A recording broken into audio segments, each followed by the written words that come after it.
ভাইরে ভাই, অভাব থাকলে পড়াশোনায় মাথায় ঢোকে না। একটু বেশি পড়তে গেলেই নিজেকে পাগল মনে হয়। খালি পেটে কখনো জ্ঞানী হওয়া যায় না।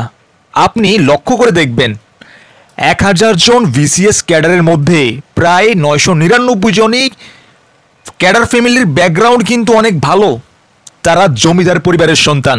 অন্ততপক্ষে জমিদার না হলেও আর্থিক চিন্তাটা তাদের মাথায় নেই। তাদের মাথায় শুধু পড়া আর পড়া।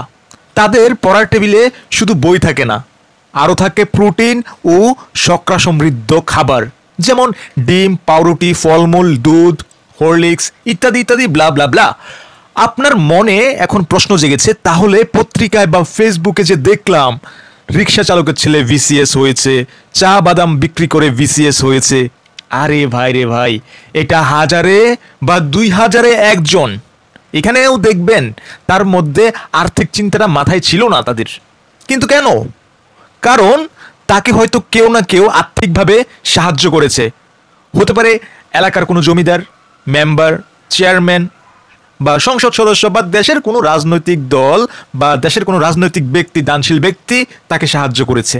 হয়তো কোনো কোচিং সেন্টারে সে ফ্রিতে পড়েছে। আমাদের দেশের পত্রিকা বা অনলাইন নিউজ পোর্টালে ১,০০০ নয়, হ্যাঁ ১,৯৯৯ জনকে বাদ দিয়ে ওই একজন মানুষকে দিয়েই কিন্তু তারা হিরো বানিয়ে দেয়। আসল আসল কথাটা হলো, রবীন্দ্রনাথরা প্রতিদিন জন্মায় না। এবার আসুন অন্য কথায়। আপনি গরিব, আপনার বেতন খুবই কম, স্বল্প বেতনের চাকরি আছে আপনার, টিউশন করান, প্রাইভেট পড়ান, তারপর আপনি ক্লান্ত। সব শেষে আপনি একটু বিশ্রাম নেওয়ার জন্য শুয়ে পড়েছেন। এখন আর শুয়ে পড়া অবস্থা থেকে টেবিলে বসে পড়তে ইচ্ছে করে না। মনে মনে ঠিক করে ফেলেছেন, আগামীকাল ভালো করে পড়াবো। নিত্যদিনের মতো আগামীকালই একই অবস্থা হবে। কিন্তু আপনি যে চাকরি, টিউশন, প্রাইভেট পড়াতে গিয়ে দৈনিক ১০ ঘন্টার মতো সময় ব্যয় করতেছেন, সেই ১০ ঘন্টা কিন্তু আপনার শহুরে বন্ধু দিব্যি মনোযোগ দিয়ে পড়তেছে।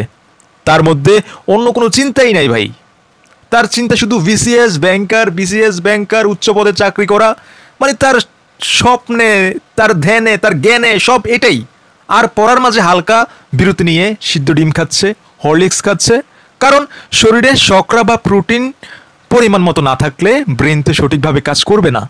সে ক্যাডার না হয়ে আপনি টিউশনে বেলা বিস্কুট আর রং চা খেয়ে ক্যাডার হবেন?